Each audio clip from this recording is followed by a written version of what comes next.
continuación avanzamos un poquillo.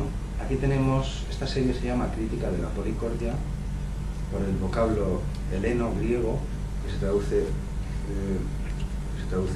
literalmente. Policordia no significa necesariamente que tenga cuerdas, sino que tiene varias voces. Por ejemplo, Platón decía que el instrumento más policorde era el aulos, pero el aulos no tiene cuerdas.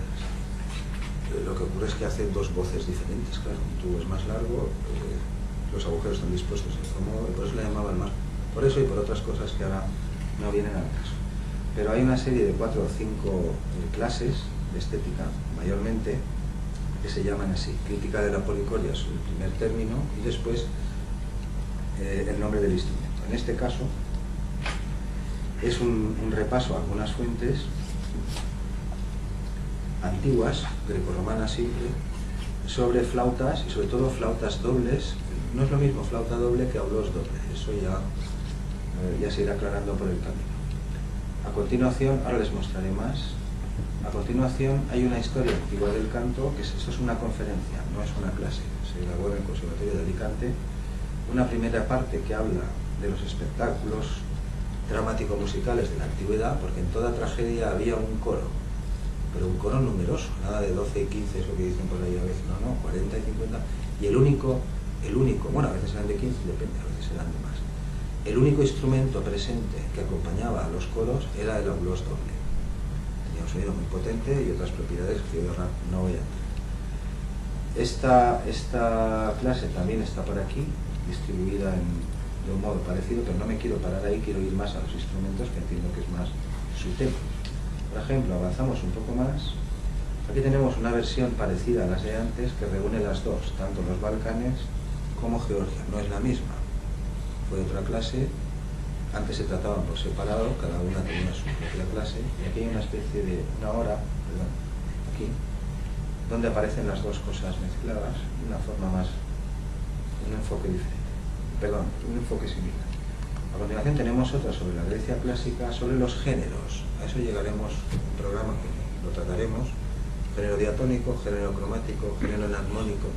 Cómo dividían la cuarta, que es su unidad de sistema. Pero les diré lo mismo. Nosotros, nuestra unidad de sistema es la escala de octava, y no estamos todo el rato haciendo escalas para arriba y para abajo sin salirnos de la octava. Pues lo mismo pasa con los griegos. Mucha gente se imagina lo que he dicho antes. Un griego con una bata tocando la lira de 4 cuerdas y sin salirse del tetracordo. Esto es una supersimplificación y no es propia de una especulación suficiente. O sea, esto no es así. Pues aquí tienen una, se grabó en la Facultad de Historia, aunque ellos no eran músicos, está tratado de un modo más general, pero habla de cosas que están en programa y que las veremos.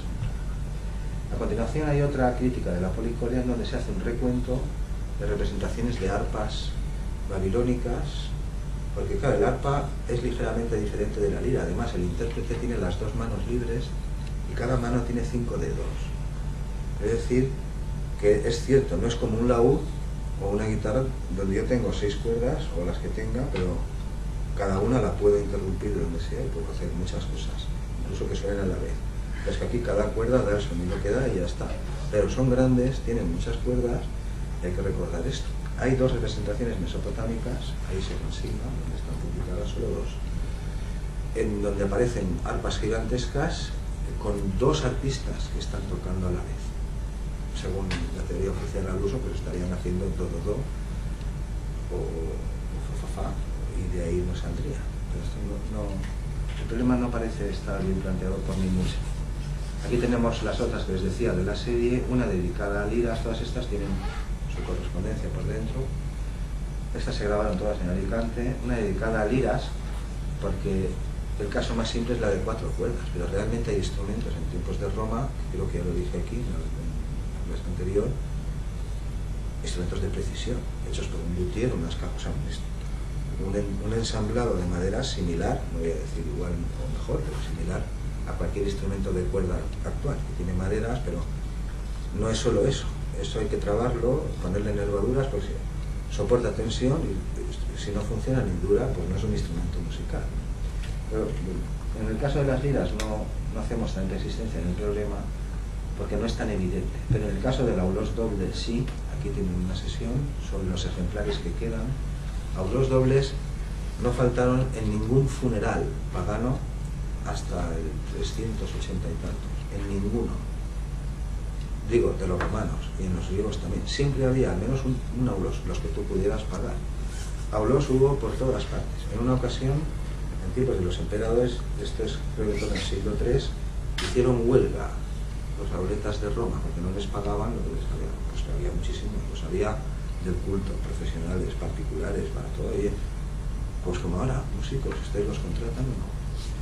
Y se fueron de Roma y se quedó la ciudad sin música y fue un desastre. Y al cabo de 4 o 5 días hubo que enviar una imagen. Se fueron a 20 y tantos kilómetros, pero que no tocaban, nadie tocó. Y durante 4 o 5 días la ciudad, pues hasta que al final fueron allí, les concedieron un día más de fiesta al año, les pagaron todo lo que les debían. Es decir, es una historia que también se cuenta en los vídeos e incluso en otros materiales que ya les he dado, Esta primera es sobre los ejemplares que quedan, que solo quedan unos 11. Fragmentos tenemos más de 1 millar, trozos, pero trozos sueltos por aquí y por allá. Mientras que ejemplares más o menos completos hay unos 11 aproximadamente, y ahí no es una sesión tan detallada como lo que publicaremos este año, como que ya he citado este compañero, pero es suficiente. Ahí se dice cuántos hay hasta ahora. En cambio aquí se hace una especie de repaso a las distintas profesiones que en la época hubo para los aules. Por ejemplo, tocar en las tragedias. Tragedias hubo hasta el final. Es decir, no solo hubo en tiempos de Pericles y en tiempos de Platón, sino que siguió habiendo ante el mundo pagano, ya veremos en qué condiciones. Después tenemos una última que no es estrictamente musical, sino que intenta hacer un refundido de todos los temas que ya he citado. También se grabó en Alicante. Después tenemos la ciudad romana, que esta se grabó aquí hace 2 años. Igualmente no es musical, pero sí que da cuenta, en la primera parte lo ven, de los edificios públicos, es decir, aquellos que el Estado pagaba. Toda ciudad tenía que contar con unos baños, con ciertas calzadas y con ciertos edificios, y entre ellos estaba un teatro y en muchas ocasiones un odeón. Ahora verán lo que es un odeón. En algunas ciudades como en la Cirenaica, ahora saldrán, pues llegó a haber varios. Es decir, en la primera parte es la misma, está en 2 trozos.